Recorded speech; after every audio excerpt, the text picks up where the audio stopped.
Just wanted to do a quick review of this little nifty device that I've purchased. It is one of those ones that you get spammed with on Facebook and things like that. If you viewed the ad once and then it just keeps showing it to you, and I just caved in and bought it. It is the Giga Pump 2.0. It is a micro inflation tool used for inflating mattresses, hiking mattresses and sleeping pads, things like that. Inside of the box we've got a user guide, the device itself, and this pouch which is quite sturdy. We've got a bunch of attachments which I don't really know what they do yet, but I'll find out. And a USB-C cable for charging. The device itself weighs 89 grams. It's got a 1300 milliamp battery, which is 3.7 volts, which would be a single cell lithium if it's that spec. Supposedly flows at 180 litres a minute, which is really fast actually. And it does give very strict warnings on not using the pump for more than 10 minutes continuously, not using it to transfer water, ensuring that the ports are clear, and don't put your fingers in it, basically. I've already read the user manual, and yeah, it's pretty simple.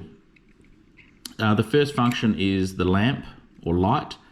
So if you hold the power button down, you get quite a cool sort of light that you could use for environmental light. Just hang it outside your tent or something if you were going camping. I myself am going to use this for motor camping, so it's good that it has multifunction, because when you're motorbike camping, obviously you can't carry much gear. It's basically similar to hiking. You want everything to be small and lightweight.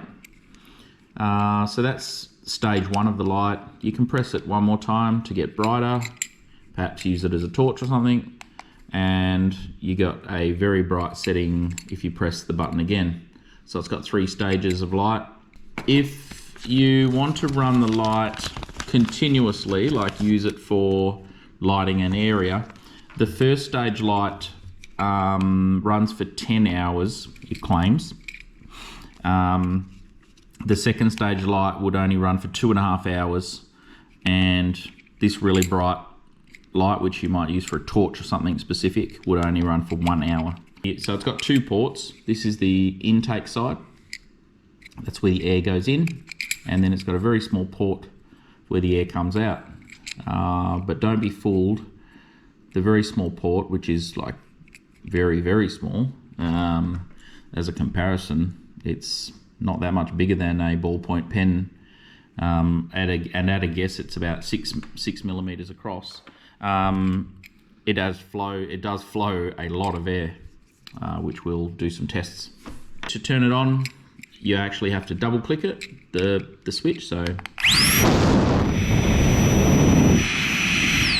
and one press to turn it off, and that does both the functions. So if you double click it and you put the attachment onto this end, then you can blow up your inflatables at the beach or whatever.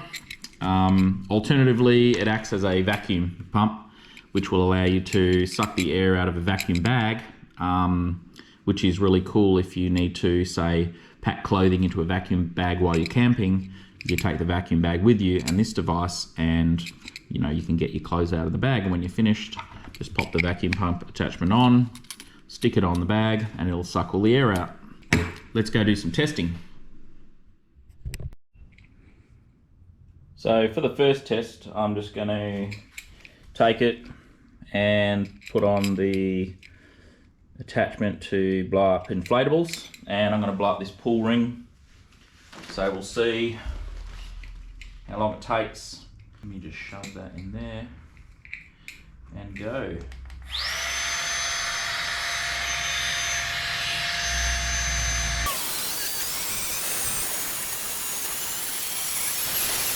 That's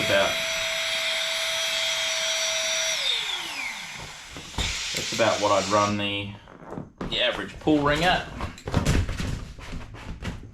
I was surprised it didn't really slow down at the end when it started getting firm, so yeah, I don't know how long that took, but I'll put it in the bottom corner there and you can see. Alright, so now I've got like one of those inflatable bed things that you might lie on in the pool. Give this a go, see how long this takes.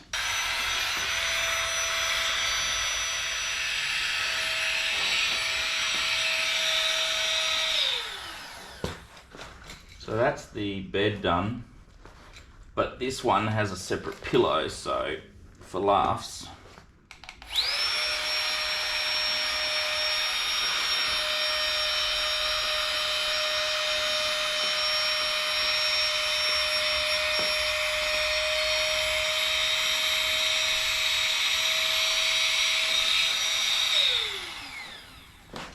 wow, did that bit pretty fast.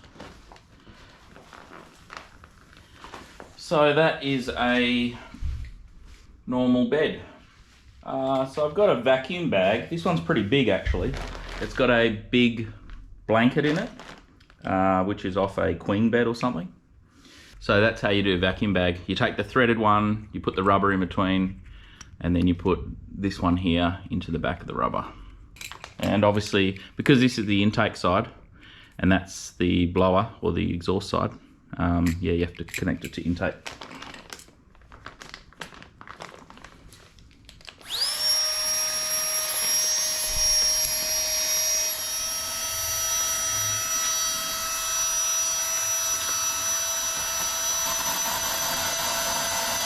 There we go. I can hear it starting to bypass now.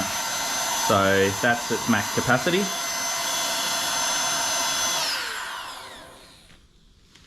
And I'll just take that off and screw that on.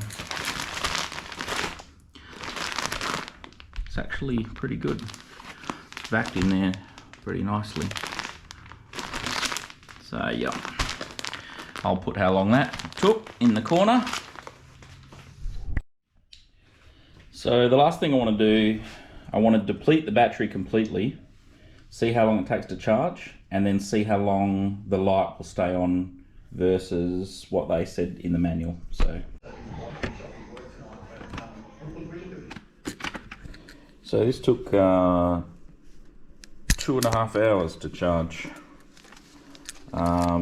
That's a 2 amp charger, so 2.5 hours. Probably a little bit longer than I would have liked, given that it's just a single cell 3.7 volt 1300 milliamp pack. So, but anyway, that's how long it took.